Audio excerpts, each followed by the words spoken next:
Companies Act Section 53, Prohibition on the issue of shares at discount. 1. Introduction. Section 53 of the Companies Act imposes a general prohibition on issuing shares at a discount, ensuring that shares are not offered below their nominal or face value, except in very limited circumstances. This provision protects the company's financial integrity and ensures fairness by preventing the dilution of share value. However, the section provides one specific exception under debt restructuring schemes and outlines the penalties for non-compliance. 2. General prohibition on issuing shares at a discount, subsection 1. According to subsection 1, companies are not permitted to issue shares at a discount, meaning that shares must be issued at their nominal or face value or higher. This ensures that the capital raised by the company reflects the actual worth of the shares and avoids the risks of undervaluing the company's equity base. The objective behind this prohibition is to maintain transparency, financial discipline, and shareholder confidence by preventing arbitrary issuance of shares at lower values. Exception under Section 54. Section 53 mentions that shares issued under employee stock option plans, ESOPs, governed by Section 54 may be exempt from this prohibition, subject to certain conditions. These plans allow companies to issue shares to employees at a discounted price as a part of their compensation or incentive package. 3. Voidness of shares issued at discount, subsection 2. Any shares issued by a company in violation of this prohibition are considered void. This means the issuance will be treated as if it never occurred, and the shares will have no legal standing. This ensures that companies cannot benefit from raising capital by disregarding the rules and prevents shareholders or investors from holding shares that were issued improperly at a discount. 4. Exception for debt restructuring and resolution plans, subsection 2a.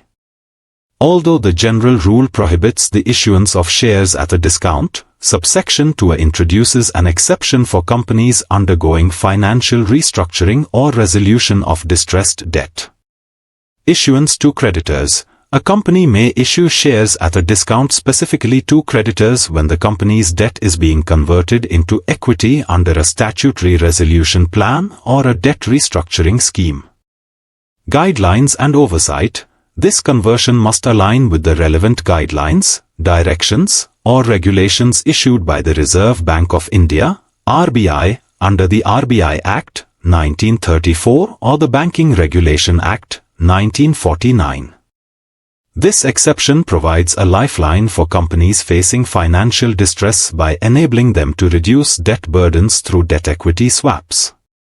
It also benefits creditors, who receive equity in lieu of outstanding debt, potentially allowing them to recoup their investments if the company recovers. 5. Penalties for non-compliance, subsection 3. If a company issues shares at a discount in violation of the provisions of Section 53, both the company and the officers in default will face penalties. Monetary penalty. The penalty may extend to the amount raised through the discounted share issue or 5 lakh rupees, whichever is less. Refund obligation with interest. The company will also be required to refund all the monies received from the discounted share issue, along with interest at the rate of 12% per annum, from the date of the share issue. The refund ensures that any funds improperly raised are returned to investors, protecting their interests and restoring fairness. This strict penalty framework discourages companies from violating the prohibition and ensures accountability among directors and officers. 6. Purpose and rationale. The prohibition on issuing shares at a discount serves several important purposes. Protects shareholder value. Issuing shares at a discount can dilute the value of existing shares, affecting the interests of current shareholders. Ensures financial integrity. Preventing discounted share issuance helps maintain the company's capital structure and financial stability. Promotes market confidence. Investors and stakeholders can trust that shares reflect the true value of the company, thereby fostering market confidence. Offers restructuring flexibility. By providing an exception for debt restructuring, the law supports companies in distress while maintaining the general prohibition on discount issuance.